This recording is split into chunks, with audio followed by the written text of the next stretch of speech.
Okay, I think we are live. Hey everybody, it's Uncle Grumpy and welcome to Grumpy's Corner. Tonight it's the kitchen corner. Mhm. We're here with, wasn't that funny? We're here with Lawrence Pasternack, and I want to start off by saying we are here on his birthday. So everybody please wish Lawrence a very happy birthday. Lawrence, we couldn't do this without you. Thank you for helping out with everything that you do. Well, I So, appreciate so Lawrence, how is your birthday going?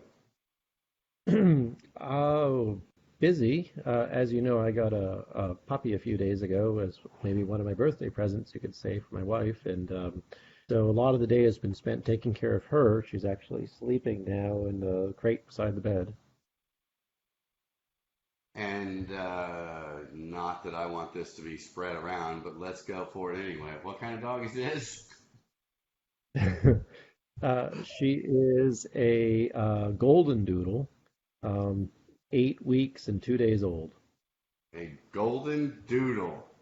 Yep, she's Okay, all right, all right. I'll have to say it right here on the show, Lawrence. I'd like you to turn in your man card, please. No, I'm kidding. I'm kidding.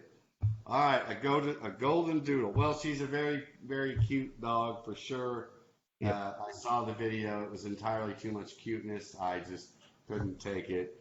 I just, it was too much. Yeah, So, yeah, yeah, that little brain cell that controls the cuteness response in your brain just exploded right there, didn't it? yes, it did. It was overload. Mhm. Yeah. Yeah, it was. Gotta get a drink. All right, well, we're going to talk about a bunch of stuff tonight, but while we're doing that,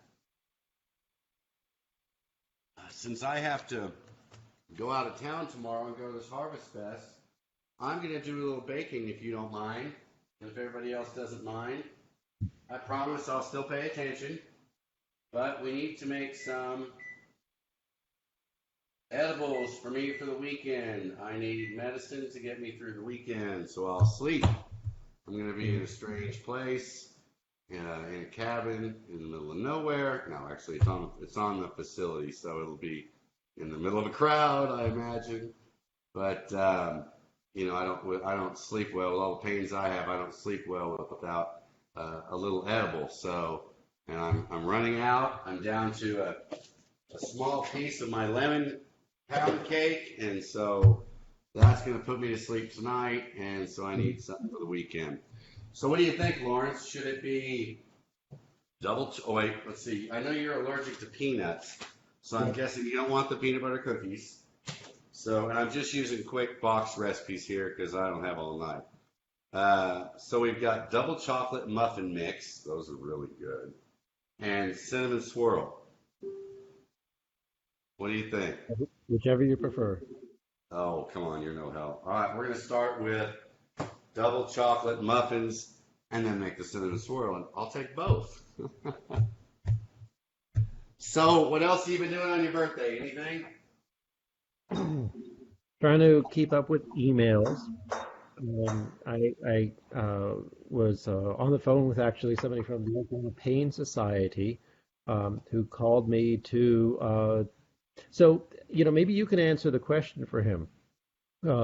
He was we were talking in general about one of these issues that I'm particularly interested in, namely that given that THC is now federally legal when that THC is derived from hemp, what are the consequences in terms of employment and so on? So we were discussing that, and he asked me, "Do you remember about this summer there was an incident with a firefighter who tested Yes. positive in Tulsa?" What Yes. was the end result? He asked me, and I couldn't remember. What was the end result in that I case? don't know. I might have to reach out to Dana or somebody. She might know. I know Yeah. Dana McMurtry was involved in that. Keep talking, everybody. Be right back. I'm just at a camera site. Well, for those of you who are not familiar with this issue, the 2018 Farm Bill, Section 12619 of the Farm Bill, modified the language in Schedule 1 of the Controlled Substances Act. And so while it used to be the case that THC was Schedule 1, plain and simple, now they modified the language so that it exempts THC when it's derived from hemp. So THC, when derived from hemp, is no longer an illegal substance at the federal level. It's no longer Schedule 1. And there are real significant consequences for that, including if somebody is using a hemp product that's compliant with the Farm Bill for medical purposes and they're terminated from employment because of it, they in theory have a ADA, American Disabilities Act, action against their employer on that basis. So even though marijuana doesn't give you that protection, if you're terminated for a positive test for THC and that THC comes from hemp, you do potentially have an ADA claim against your employer. Right, but let's don't forget to tell them that for that to work, you're going to have documentation as to the purchase of federally legal hemp products, Yeah, right? right. For you to have a strong case, if you went to an attorney, the attorney would be much better off if you had a receipt for that product and ideally also a written note from a doctor recommending the use of, say, a full spectrum hemp product. So doctor's note recommending the use of a full spectrum hemp product and a receipt from a federally compliant hemp product. Then if you are terminated for a positive THC test, you have the materials that in theory would provide you with a pretty strong defense. Now, of course, employers should be aware of this and should adjust their employment drug testing policies accordingly. For instance, if an employer says, well, they have to comply with federal law, they are complying with federal law if it's a hemp product. If it has to be a drug-free workplace according to the Federal Drug-Free Workplace Act, well, the language is defined pertains to Schedule 1, and so it's no longer Schedule 1 if it's hemp-derived. So in theory, at least, your employer should be able to allow the use of a Farm Bill compliant product that has THC in it. Now, of course, you shouldn't be impaired at work, but having the THC metabolites in your system means that maybe you've just used it in the past 90 days. It doesn't at all correlate with impairment. Said that a few times already. I don't remember what happened with the firefighter. We'll have to reach out to somebody who was closer to that and find out. That's a really good question. All right, so in case you're curious, I'm making the double chocolate muffins. They take a quarter cup of vegetable oil. Everybody's always asking me my recipes. So here we go. I'm using a box recipe, but I changed the recipe, okay? This calls for a quarter cup of vegetable oil, which, a quarter's in weight, that should be around 112 grams. I'm using a scale and weighing out about 150 grams of can of butter because like I said, I always change the recipe. So I'm putting in more than it calls for. So there you go. Just thought I'd throw that in there for those that are watching for the cooking tips. So let's move on to the Tammy Townley issue. Yeah, that's a good idea. Now, for those that don't remember, Tammy Townley is she a senator? Is she a senator or is she a representative? No, she's a House member. She's a representative that is holding a interim study on cannabis advertising, and it's not looking good. Didn't you say that she has done what was it, a news clip or something? That was your dog. Yeah, that's my dog. Yes, I pound the counter. She thinks someone's at the door. Weren't you the one who told me about what she had said as to the issues she has with the cannabis advertising just a little while ago? Yep. My puppy actually woke up.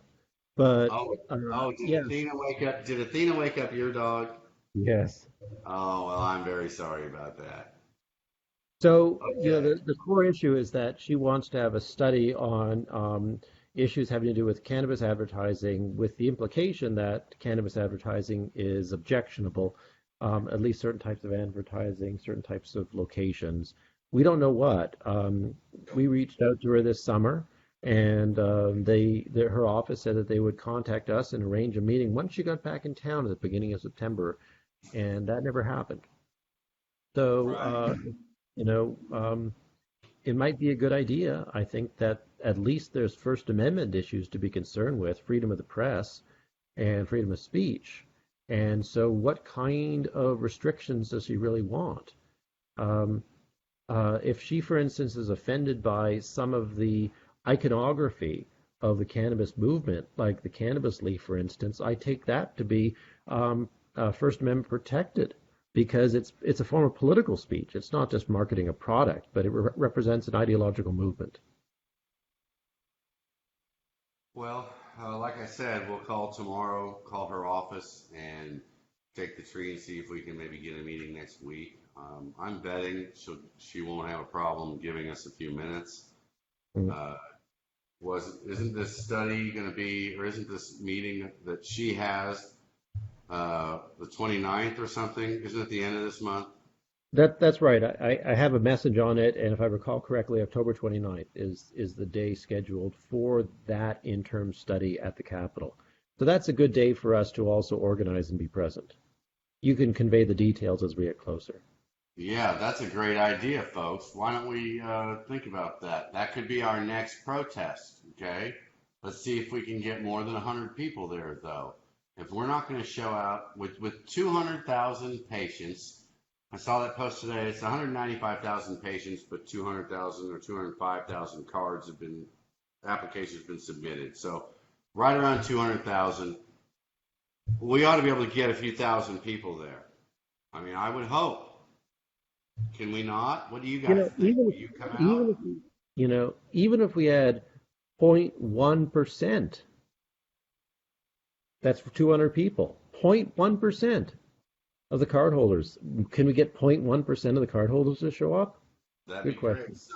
So I guess with those numbers, then we had 0.05% show up at the health department. Yeah. Is that right? I don't know how many showed up at the health department. 100 people, right about 100 people. So 0.05% of the people are standing up for the other rest of the people.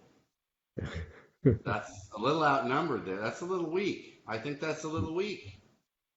Now, I understand those that are disabled or financially can't make it. I get that, but I got a feeling most of this is just complacency. It's just people thinking it's not their fight or that they won't do any good, that it wouldn't help. And I can assure you it always helps, especially if we show up in big enough numbers. For some people, they have their cannabis. The war is over for them personally. They could now go to a store and buy it, and they can carry a card that'll keep them out of jail, and that's what matters to them, and they have it, and their fight is over. But it's just not so simple. It's not so simple because for all we know, they could create all these restrictions to affect what you can access, to affect the quality of what you could access, to affect the price of what you could access, to affect where you could access it, how much you could access, and also whether or not you can see the jail.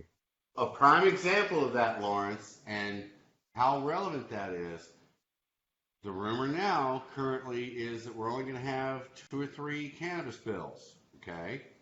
And it's going to be hard to get everything done with 2 or 3 bills. It's going to take some pretty tricky language.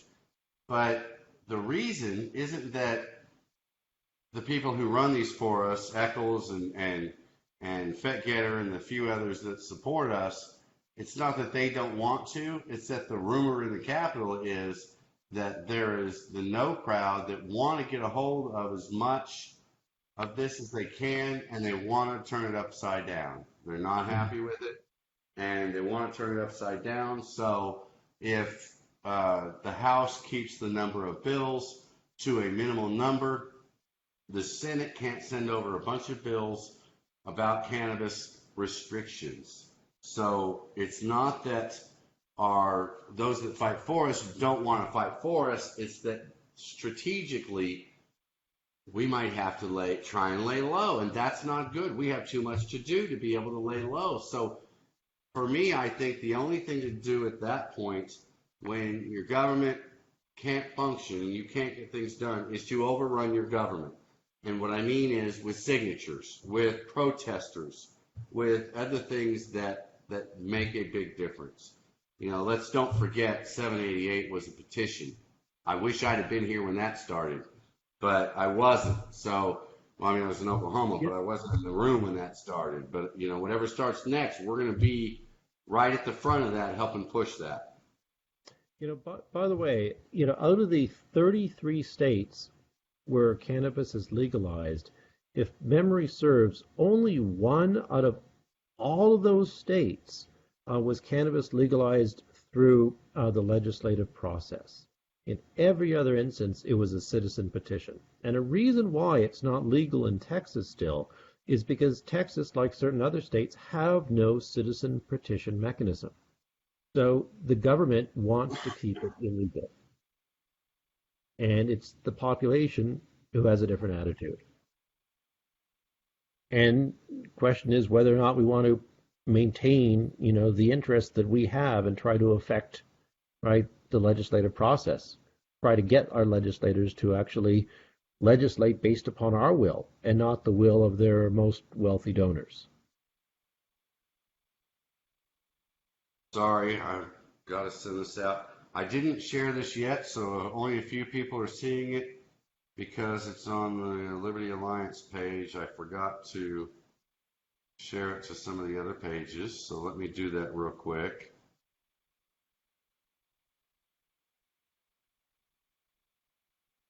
Here we go. All right, there. Now it's on my page. Now let's see where else we can put it. Put it on the OCNN. There we go. That's good enough. That'll work for now. All right. Oh, Can I do a little shameless moment of self-promotion? You can do, I'll tell you what, you don't have to. How about if I start it for you and that way it looks like it was just natural? It's a little late for that, but go ahead. Oh, well, okay. Well, then you go ahead. A little shameless promotion from Lawrence. On his birthday now, so he's allowed to do that. It's his birthday. Pick up today's Oklahoma Gazette. There's a story about me. Where does it start? Page 36. Page 36, then it continues on through page 39. This week's Oklahoma Gazette. And Very where excited can we about it. get that? Where could you get it? Actually, I had trouble finding it. I went to 4 or 5 different stores. I figured dispensaries carried it, and none of the ones that I went to in Edmond did.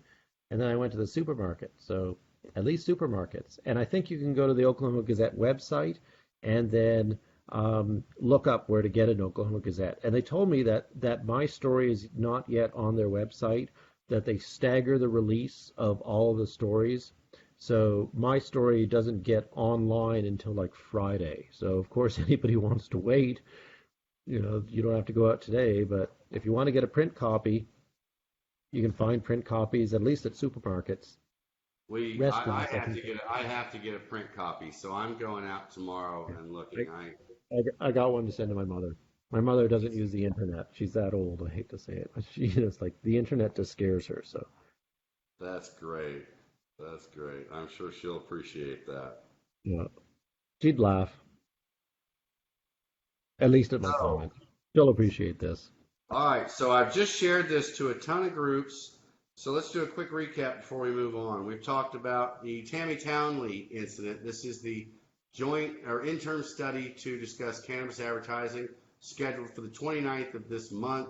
If you can come to that, we are thinking about planning a protest that day, not just a protest for trying to regulate cannabis advertising, but to a continuation of what we did at the health department of showing that this program is not working right, that there's too many problems, and that we need our government involved in fixing these problems.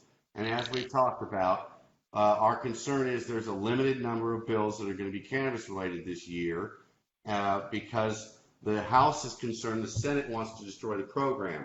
So by limiting the number of cannabis bills, they limit the ability for the Senate to try and destroy the program. Now, I appreciate their efforts. So the only solution I see to that is that the cannabis movement, the 200,000 patients need to get active. All the business owners, the patients, everybody needs to be highly involved in next year's senatorial race. This is the chance to remove some of the people that have done to us what we're trying to fix now. And believe me, if they aren't challenged, if they don't fear for their jobs, They will do it much worse next time. Mhm. All right. All right, that's my quick rant to catch everybody up. Oh, and I'm making double chocolate muffins with can of butter. About 150 grams of can of butter. Doesn't call for that much, but I changed the recipe. I'm melting the butter just a little bit here, real slowly. Have you done a complete cooking show yet? No, I have not. Adam and I did a few minutes and then came back on when after it sat in the freezer for a while, and that was about it. So, and nobody knew the recipe. I guess they wanted the recipe. But that was making the butter. I do plan on making some more butter, probably next weekend. Not this weekend, but next weekend. I will probably make some butter. Maybe we can get some people over here and we can do the whole thing live. Butter takes a couple hours, so we'd have to have enough people here to come up with a couple hours with an interesting conversation. So let me see what I can put together, but that might be a good thing to do. Just looking at the comments, somebody says, how many of these 200,000 patients are now unable to medicate because of 2612? Let's work on that. You know, that one of the issues there is that everybody in quote unquote safety sensitive jobs, and safety sensitive jobs has been broadly interpreted by a lot of employers. Effectively, every job becomes safety sensitive because you're holding a pencil in your hand where you could stab somebody with that, so it becomes safety sensitive. So effectively, every job may become safety sensitive, and so in theory, everybody could be terminated. That needs to be addressed. They need to redefine what it is to be safety sensitive in a more narrow way. And once again, your employer has to prove that the THC comes from something other than federally legal hemp, in my opinion. If you test positive for THC, how does your employer know whether or not it's legal or not legal THC? And if they act and you could provide evidence that it is legal THC, well, you have a case. Employers need to bear this in mind. And it's a Yeah. matter of people standing up for their rights on this issue. And while it's not necessarily the right thing to stand here and actually advocate for people being in any way sneaky, I would highly recommend if you have one of those jobs, let's don't beat around the bush. If you have one of those jobs that might be listed as safety sensitive, go buy yourself some legal hemp. Build yourself a legal case so that if something happens, you can have the legal evidence you need to back up your claim that you've been using legal products. And You know, perhaps we one can thing to help fix consider this. is that, you know, somebody could at times use the federally illegal cannabis and at times use the federally legal hemp. You know, they could use different products at different times, and the federally legal hemp may suit most of their needs. So even if you have a cannabis card, even if sometimes you use federally illegal cannabis, when they do urine test you, it might actually be for a federally legal product. So, you know, the idea that you can terminate somebody because just possibly maybe in the last 90 days you did something federally illegal is nuts. It's nuts. Yes, it What it is is. bigotry. It basically says, we are testing your urine to find out whether or not you're the kind of person we don't like. It's not a test. It's not a test for a impairment. It's not a test for whether or not you've done something illegal anymore. It's a test whether what side of the culture war you're on, whether you're one of us or you're one of them. They're testing your urine to figure out whether or not you're one of us or one of them. It's a urine test to check your politics. See your politics. That's what it is. They're testing your urine to figure out where you are politically. And can you fathom that in this country we do this? It's Yes, okay I to hire can. and fire people for their political ideology, and that's really what it is, because it's not an impairment test. They're firing people because their urine shows them that their politics is one that the employer doesn't like. That's why somebody gets fired. That's certainly the core of it. I mean, it's You one know, excuse after another, but that's it. Sorry, I was the sharing that to a few places. The employer could say, well, how do we know? How do we know what you're using and when you're using it? How do we know you're not impaired at work? How do we know? Well, same thing. If you drink alcohol, how do you know you're not drunk at work? Same thing if you're using Benadryl. How do we know you're not sedated at work? The thing is that the employer has so many other methods to evaluate impairment. This doesn't evaluate it. So we've heard a lot of talk from Fetgetter about DUI language. Have you heard anything from him about that lately? He and I discussed that a few months ago, but I've not spoken to him recently about it. Is there a new development in this regard?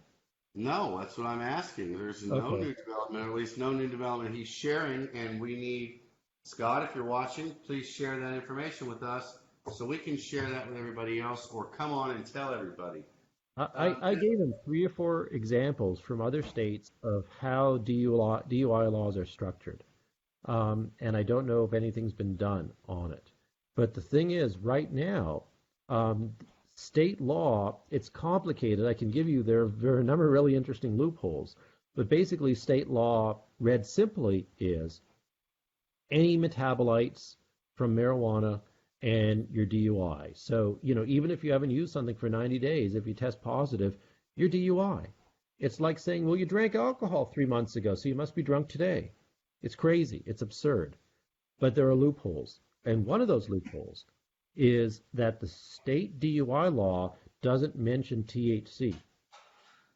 The state DUI law refers back to the Schedule 1 for Oklahoma, which isn't THC, but is marijuana. And so if you test positive for THC, it doesn't mean that you've used marijuana, because hemp is not legally defined as marijuana. So if you test positive, you're no longer per se DUI anymore. Any defense attorneys out there listening, look it up, read it through. You have a way to get, in theory, any case withdrawn or a successful defense. Because if they say, because you're tested positive, you must be impaired, that per se law no longer works, because hemp has been legally distinguished from marijuana in law. So when you test for the THC, you don't know if it's marijuana THC or hemp THC. THC as such is no longer itself the basis for a DUI. All right, Lawrence, where's my thermometer? What kind of thermometer? Oh, the one I can stick in the oven. It's around here somewhere. Is it in the oven? No, you don't put the whole thing in there, just the long thing. I was just going to verify my oven. I've been concerned about it. I think it might be cooking a little hot. I know I brought my thermometer. I just don't know where it's at. I've lost everything since I moved. Somebody is asking, when is the next protest? And we're getting some heart supporting that. Well, maybe this Tammy Townley scenario is going to be the next one. 29th of this month, folks. At the 29th of this month, we need to have a protest at the Capitol. I don't even know what day of the week that is, but she's having a meeting at the Capitol. Now, I can tell you, Tuesday. it's a Tuesday, okay. I was at the Capitol recently for a meeting with Eccles and Fetgetter in Durban, and that place is under serious construction. It's like Eccles and the floor leader, and the actual majority leader are, I think, the only two that have offices in the House right now. The entire House side is under construction. The what do they call that? The center there where everybody meets, where we always protest. Yeah. Yes, that's actually all under construction now, and will probably be under construction through this session. And this is a serious concern, because what it looks like to me is they're trying or believe it or not, I know this is going to sound very conspiratorial, but I believe that they want it to be under construction during the session to keep us out. I believe that they're going to, I heard recently from somebody in the Capitol is wanting to push the law that actually, there's a law that only allows you to speak to your own representatives. you're actually by law apparently not allowed to just go door to door talking to all the representatives. You're allowed to speak to What? yours. Yes, but it's So, never been enforced. so, Yes. you know, I talked to Fettgetter, I talked to Eccles, Rosencrantz, and others. I can't talk to them anymore. Well, this again is not being enforced, and I can't imagine them enforcing it except when it suits their will. So it's something we have to be very careful about. But that with the construction So and with the what rumors of that, I'm very seriously concerned about our ability to show numbers and do real activism this summer this session during the session. It's going to be an uphill battle.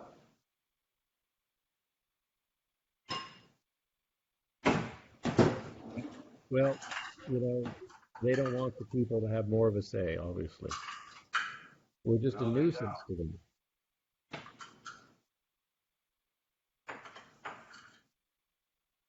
All right, I think I'm going to use bottled water. I am adding water to my melted butter and my egg to my melted butter so I get an even distribution. So everything isn't in just a few of the muffins, but is an even distribution.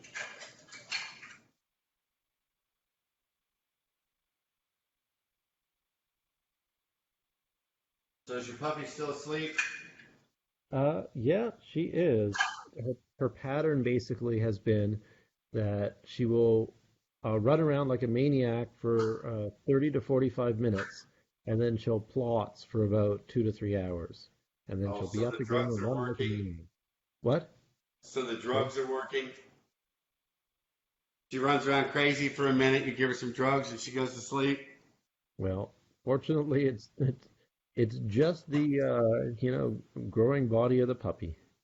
Yes, it We'll see is. what she's like in a few more months. Still a handful, I bet. She's really great.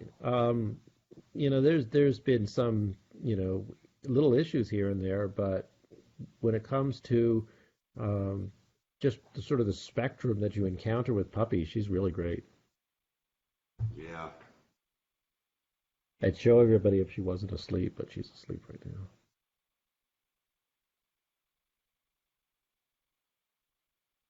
I'm gonna have to get her up soon because I have to tucker her out before we go to sleep, before my wife and I go to sleep, so she sleeps. Yeah. Yeah. So, is she fitting in with the rest of the family pretty well? My wife and I have different opinions as to the scope of crate training. I don't want a robot. I don't want something that you just stick in a box and you take it when you want to play with it and then you want to put it back in the box. Not to say that that's what my wife's attitude is, but when you read some of these books about puppy training, that's the way it seems to me. Yeah. I want a person, right? I want a puppy and I want a dog that's people. And so Right. you have to give them, some scope of freedom and you have to interact with them and they have to come into who they are. You just don't make them as if they're a blank slate. Lawrence Pasternack, the cannabis activist and dog whisperer. Oh, yeah, I think you do some professor stuff too, don't you? 18th century German philosophy. What a range, huh? What a range. All right. This is going to be yummy. Any last words? Lots of words. We got lots of stuff still to talk about. Okay. So the CLA is going to have to do what we've been talking about, and I want everybody out there to start telling us what you think. But we're going to have to run a petition, as we've said on more than one occasion, during the session next year. As we've just discussed with finding ways of limiting our access, with limited bills, so not all the corrections we're going to want, I assure you. We've got to remind the government that 788 happened for a reason. So what you guys got to do is decide, did you really mean it when you voted for 788? Because they're going to take it from us a little more each day, death by 1,000 cuts. Either you meant it when you voted for it and you're willing to continue to push with that fight because it's not over, or you're not, and we're gonna end up with a very restrictive program. I mean, there's real concerns going on here. Look, what I'm seeing right now is the perfect scenario for a boom in the black market. Because here's the thing that I don't think the senators and the House members are taking into consideration. It's something that I think everybody forgot. Cannabis was here before 788 in big numbers. We had one of the largest black markets in the country. 788 did not bring cannabis to Oklahoma. It made it legal. So what they're doing is simply moving things away from the legal market back into the black market. My recollection. Go ahead. My recollection is based upon federal studies. 6% of Oklahomans were regular cannabis users, and 11% of Oklahomans were infrequent users. That is, 6% used it more or less daily, and 11% used it, a few times a year. I forget exactly what it said, but once a month or less, or something like that. So, we're looking at 6%. That's 240,000 people, give or take. We have 200,000 card holders. So more or less just about all the frequent users have received cards. And these are the people who are already using it, roughly. And one thing that's weird about that, one thing that really is weird about that, is because pain management doctors are so adverse to letting their patients use it, a lot of non-cannabis users who wanted to use it have not been able to enter the program. I don't know how many chronic pain patients there are in the state, but, let's say there's 50,000 or something like that, just a wild guess. Most states, chronic pain patients are the majority of the card holders. Here, they're probably just the tiniest fraction of the amount. In part because of the quality. I want to correct you on one thing. The number of pain patients in Oklahoma has to be more than 50,000 because Oklahoma has been one of the largest. This is where most of the opioids have been going.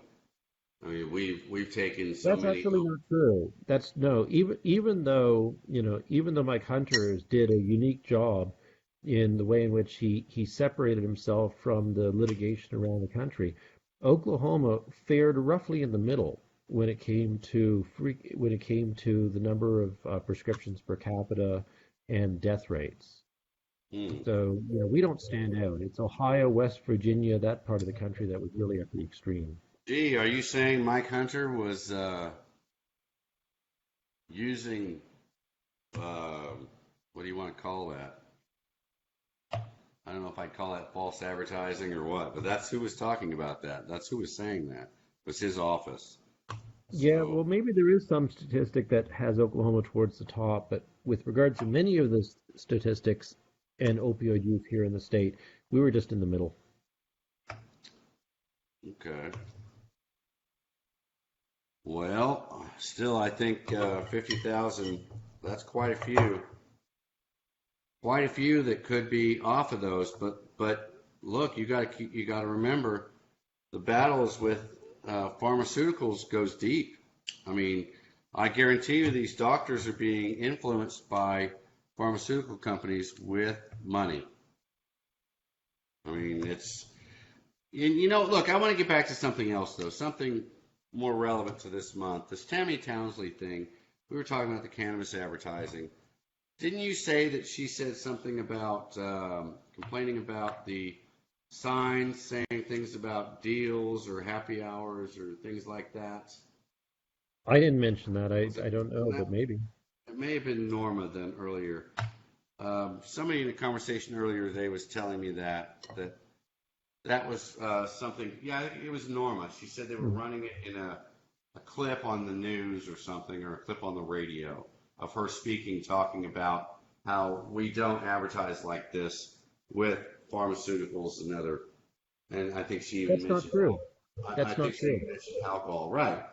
The Discount, first thing, right? first thing, First first thing prescription, I thought discount. of, look, the first thing I thought of was, even if they don't stand out in the street corner outside of Walgreens and say, uh, um, Lipitor on sale this month, they sure the hell do it on my TV all evening long on every channel, every ED medicine you could think of.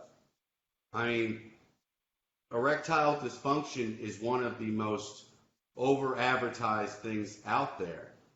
And I don't see her study on erectile dysfunction advertising. There are discounting mechanisms for prescription I'm drugs. betting there's a whole bunch of bad jokes in there, by the way. But There are I've heard. discounting mechanisms that are used as vehicles for advertising for prescription drugs. They don't necessarily occur on billboards, but they're prevalent. You can see them on display at pharmacies, physicians' offices. There are these savings cards.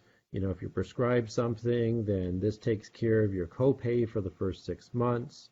There's so many mechanisms out there that are marketing mechanisms for prescription drugs. Well, that's certainly the information we're going to need But to take you with know, as us well to as that that, the meeting. thing is that cannabis is somewhere in between a prescription drug and an over-the-counter drug. And one of the reasons why it's like that is because it's safer. It's safer than many over-the-counter drugs. It's safer than Tylenol.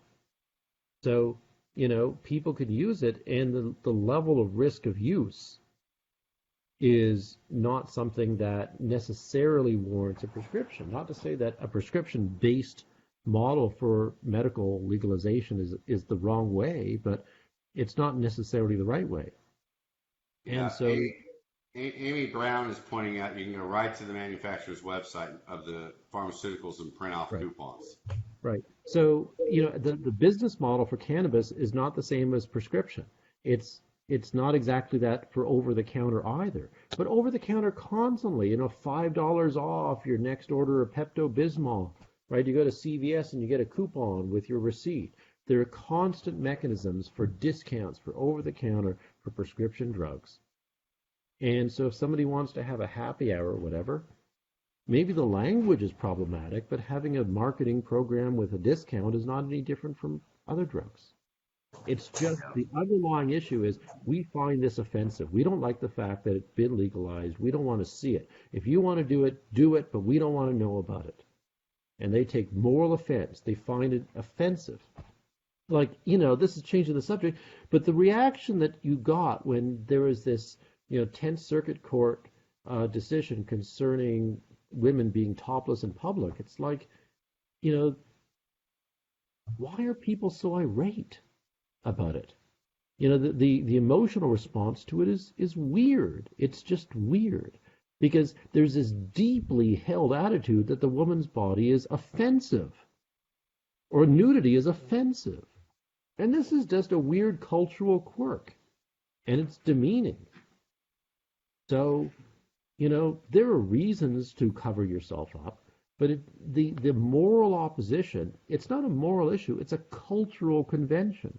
It's just culture. And so they're in a culture that doesn't like cannabis. But they're using this cultural ideology as if it's a moral claim. But they're confusing culture and aesthetics with morality.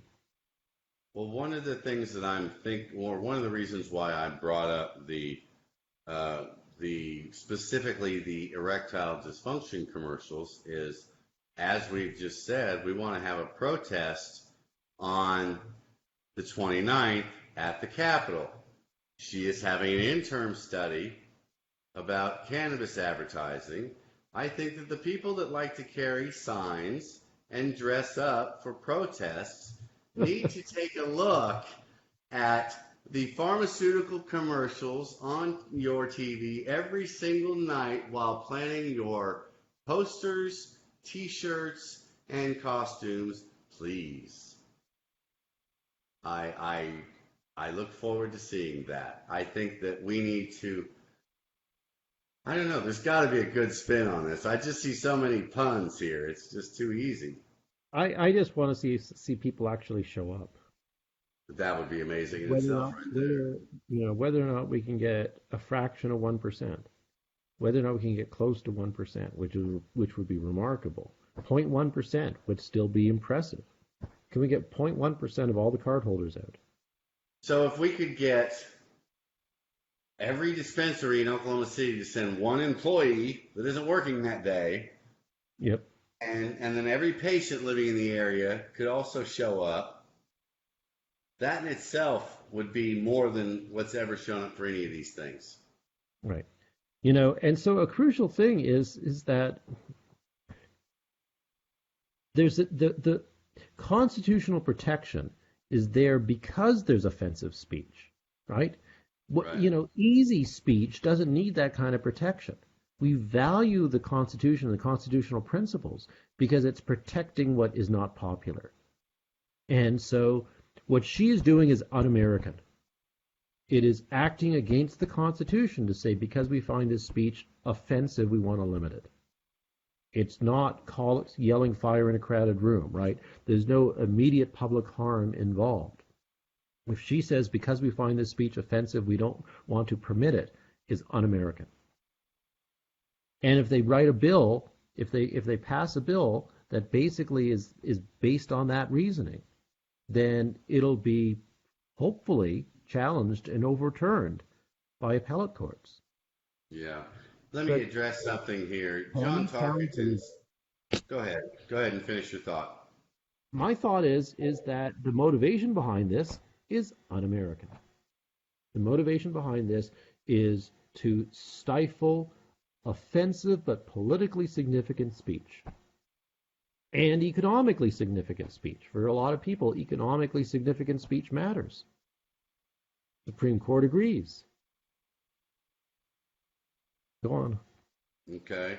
I want to address what John Tarkenton, a good friend of ours out in Muskogee, he's making a relevant point, but I want to argue for the other side for a second. He says, if we act like clowns and stoners in advertising, they're never going to take us seriously.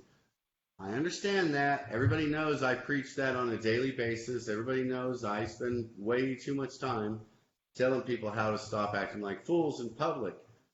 But the reality is we're never going to be able to stop that. I've come to the realization that we will not get the 10 or 20%, which are the loudest to get the most attention. We will not get them to put away their freak flag, just to use that for language. Believe me, I have a freak flag too. We will not get them to put away their freak flag while we try and fight this. They are going to fly it because they feel like they've been oppressed for so long. We're not going to be able to stop that. So what I said to somebody earlier, and this is where I'm at with it, is the only thing I see we can do is do everything in our power to give them what they need so that what they're doing is not illegal. And then the people that we're dealing with won't be able to use them as a distraction, and we can concentrate on this medical program. Mm-hmm. In other words, I think that I know some people say that getting a full access program would destroy the medical program. Apparently, they say it has in other states. If done right, and Oklahoma does everything different, so it could be done right, getting full access could allow us to concentrate properly on the medical program. I think because then we would have two separate camps, and they wouldn't be able to use one camp against us because that's another camp. So I think it would. What do you think? So when it comes to the issue of the inappropriate speech, right, the speech that we don't like or we find offensive, there's a huge difference between expressing your dislike for that speech and wanting to pass a law to ban it, right? I did not like most of what went on concerning high times, and I spoke out against it. I found a lot of it inappropriate, and I found it contrary to the interests of medical patients, and I spoke out against it. And there's a huge difference. There's a huge difference between expressing your opinion about activities that you don't think are appropriate given the interests that you have versus trying to make it illegal. And Townsley, it looks like she's doing the latter. So that's that's right.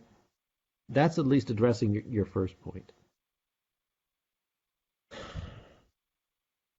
Well, look, the way I see it, if we don't fight for, I mean, we have to be willing to fight for the offensive speech too. I mean, it's you know, I can't. As a matter, I right, as a understand. matter of I legal understand. protection. I understand John's point, but we can't be okay with any law that limits what these people might be doing. We have to be, again, I may not like what they're doing, but I'll defend to my death their right to do it. It comes Yeah, down to that. That's yeah, where I'm at with it. yeah. Now, when it comes to the medical versus recreational issue, um, I think that there's wholly recreational use, and I think there's wholly medical use, and I think that there's in between. And so I don't know how to divide the line between them. But there are some products that are suitable for people that don't want any psychoactive effect. There are some products that don't have a psychoactive effect for certain individuals that they do for others. I was reading a study recently about people with ADHD whose cognitive functioning improves under the influence of cannabis, right? Because the cannabis is improving their ability to focus, which is often a difficulty with ADHD. So the psychoactivity there is actually to their cognitive benefit. Whereas for other people, it'll just make them high and they can't do anything. So how to divide those two things out, the use patterns, the products, all that stuff, there's no clear dividing line. And so when somebody uses cannabis, are they using it for medical purposes or recreational purposes or a hybrid? There's no simple way of doing it. There's just no easy way to divide those things out, except what I could say is that for some people, they truly want to avoid psychoactivity. It's not what they want. They want products that don't have psychoactivity because for them, at least, the psychoactivity doesn't offer them a benefit. Now, that's not the only type of medical. But if we had a medical program, the challenge that we face is if we don't introduce qualifying conditions, then what is the difference? What is the difference as a matter of the structure? Who can get a card and who can't? Who can get a medical card and who can't? If we have a full access program and then we have a medical program, what does anybody need a card for? You can go to stores that focus on medical products. You can buy non-psychoactive products. But what's the point of having a card? What's the point of going through a process if they already have full access?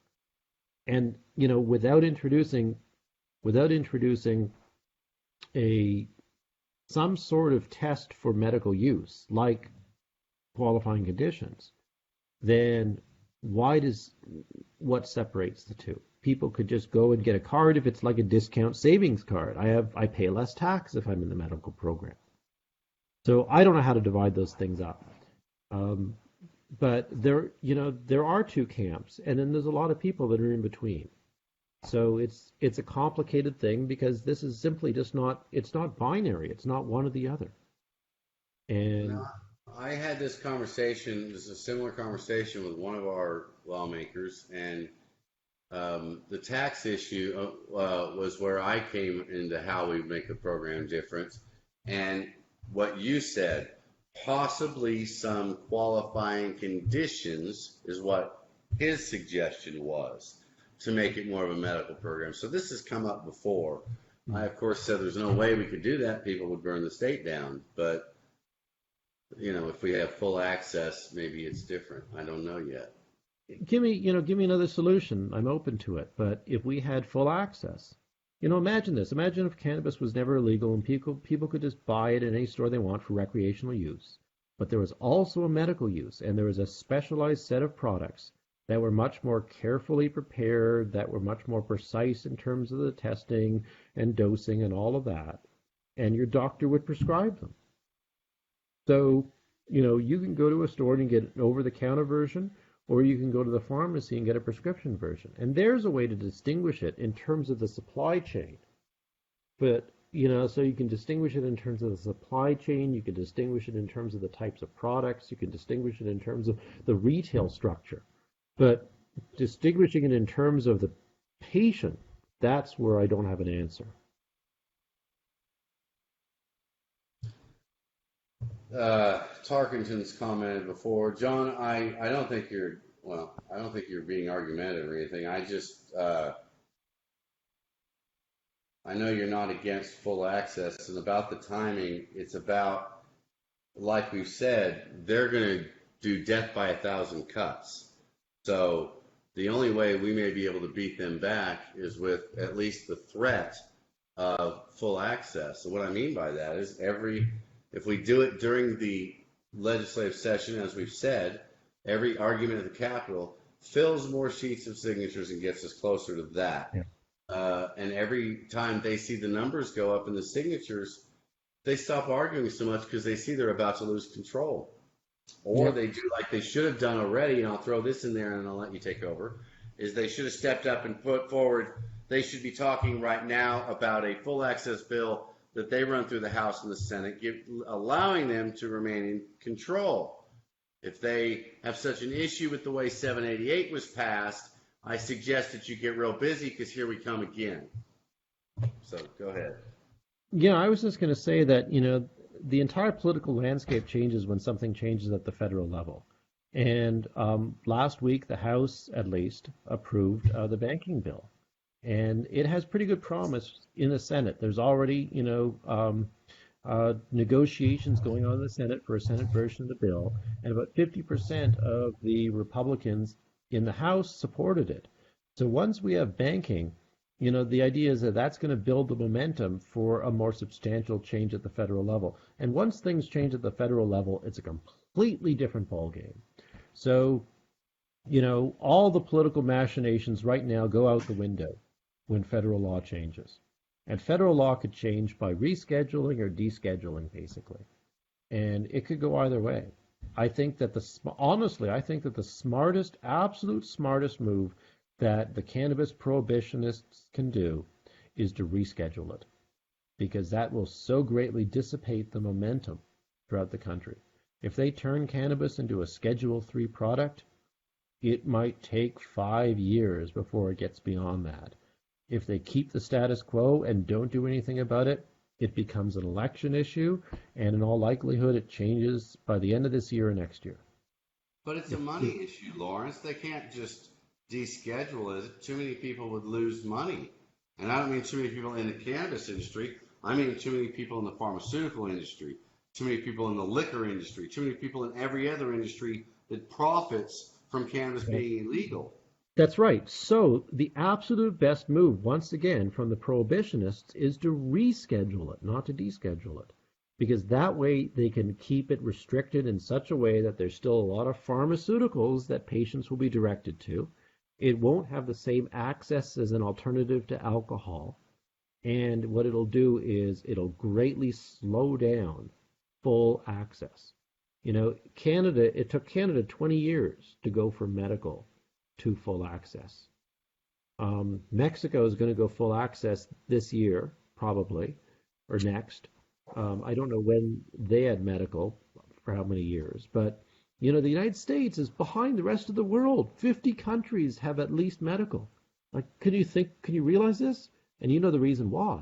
Because the war on drugs is an American invention. Because the hostility to cannabis is an American invention.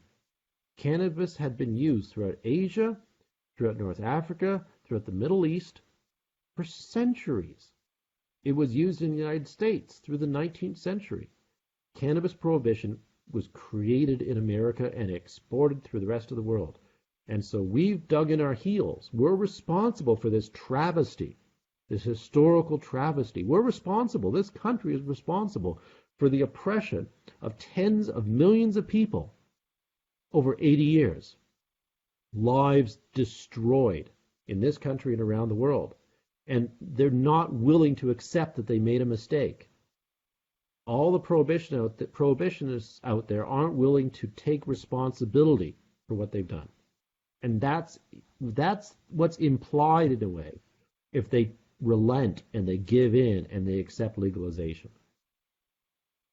I think we're another generation away from that happening. And I don't mean another 50 years or 70 years. I mean another 10. In other words, a certain generation will have to expire before enough people will be around that are willing to accept what you just said. Because so many that are not willing to accept that Um, are those so, that have been yeah, doing you it for know, so long. the staunch prohibitionists will never accept responsibility. They'll go to their grave not willing to admit that they were wrong. You know, even if in their heart they knew they're wrong, so many people can't admit when that happens, you know? It's Yeah. hard for a person to admit that they're wrong and their wrong has harmed other people. It's hard to accept guilt. Yeah, especially when it's Where people the who guilt is. consider themselves to be such good people. You know, the churches and things like that that have put up such a resistance to cannabis. I mean, it's crazy. Look, I want to jump to something else quickly. I had lunch the other day. I'm sure he won't mind me saying, although it was a personal lunch, but I had lunch with Mark Woodward of the OBNDD Mm. a couple days ago. We had a great time. He's a really nice guy. I like him. I see him Mm. posting a lot of pictures of his son fishing, and I Seen used to those too. fish every day. So, Yep, I've seen those too. Did you see the one with the fish and the fish? yes, I did. The fish and the fish. Yes, that was And pretty cool. But we did talk a little bit when we got done talking about fishing. We talked a little bit about um, what the OBNDD is doing, and I was looking for a feel for their the flavor, I guess. For are they still staunch prohibitionists, or are they looking for a way out and hoping we go full access so they don't have to do this, or where they're at with all this? And I was pleasantly surprised. He was very well. He has to be neutral on most of that, but he was very open to most of what I was talking about. I talked about a lot of what we've talked about tonight, some of the issues we have, and I think that the OBNDDs probably, while I understand some are upset with them, they're taking too long to send their paperwork back or send their license in or give them their number or whatever that is. Um, they're really not doing a lot. They're not the enemy that we thought they were at the beginning mm, of this program. They're really not. And I'll tell somebody you else is. all, go ahead. What? Somebody else is, but they're not. That's right. Yeah, they're not. It's the OMMA. It's not the OBNDD. Because Uh, the OBNDD is more educated about drugs. They know the reality of the situation better, I think. yeah, and I think they're pleased not to have um, to deal with it the way they Waste their used to. resources. Yeah, waste their Yeah, they resources on something that's not causing social harm. right. Yeah, they don't have to feel like they're in immediate danger every time they deal with somebody on a cannabis issue like it used to be when it was illegal. Mm. And law enforcement would always go overboard and then say they felt like they were threatened. So, um, but he did say something that I want to repeat. Something, if you go back and watch, it's something he said when he was on the show last time, and I think it's because it's consistent. And that is that because I was asking him, do you have cases in every county? Do you have a lot of cases in a particular area? What side of the state is the worst? And I'll tell you what it came down to, what I got from it was what he has is he has dispensaries calling and narking on each other on a daily basis. Every dispensary that's doing poorly is calling up and saying the guy down the street is being successful is doing it because he has illegal out of state cannabis. I think that the number of calls he said that they're getting of people, I didn't say this to him, but I did tell him that business is down in some of the dispensaries, so I would raise an eyebrow at these complaints about the business down the street. But it did seem to me like the number has gone up as business has gone down. And so I think people are using it, the OBNDD, trying to use them as a way to stop their competition. And it's disgusting. It's really disgusting. I mean, if you've got real evidence of something really going on, fine. But here's the deal.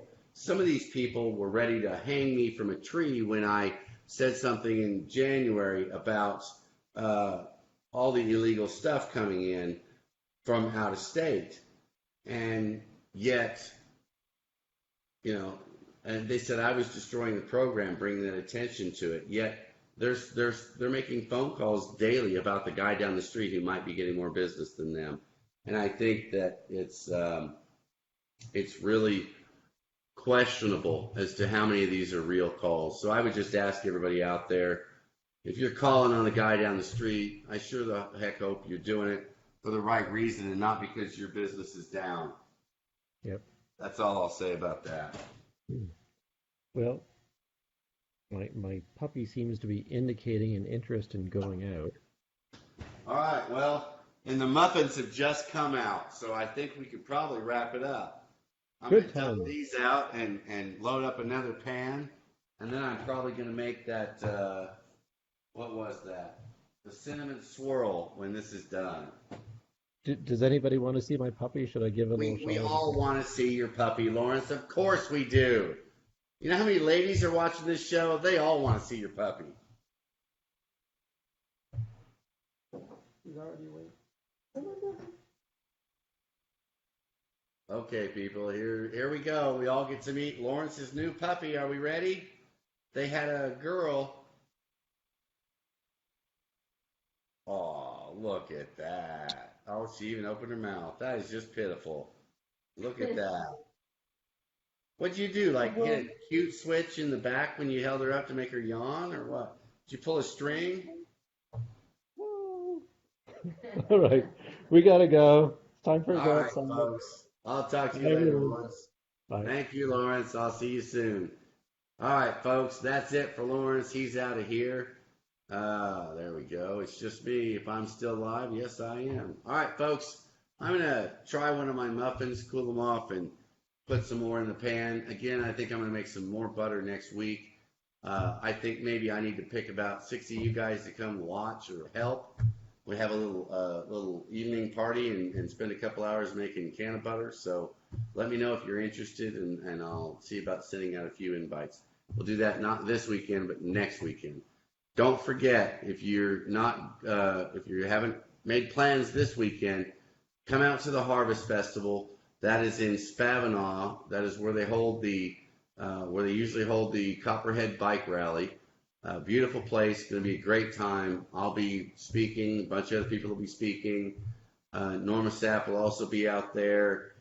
They've done a really good job of putting this together. They're having a flower competition, as all these events do, but they've done it a little bit differently. So it's a little more of a medicine kind of a questionnaire as far as for the judges. So rather than perhaps just the best, stinkiest bud, perhaps it might just be the best medicine. So, and I do know, just to throw this out there, they have a licensed dispensary right there that will be selling the products that are sold or that are in the competition. So, going to be a great weekend. Come out. I'll be there. I'm going tomorrow afternoon. I'll get there tomorrow night, and I'll be there till Sunday. If you're coming out, please look me up. I'll probably go live a few times, but going to have a good time. I hope to see you all out there. That's it, folks. Till next time, stay grumpy. See you on the road.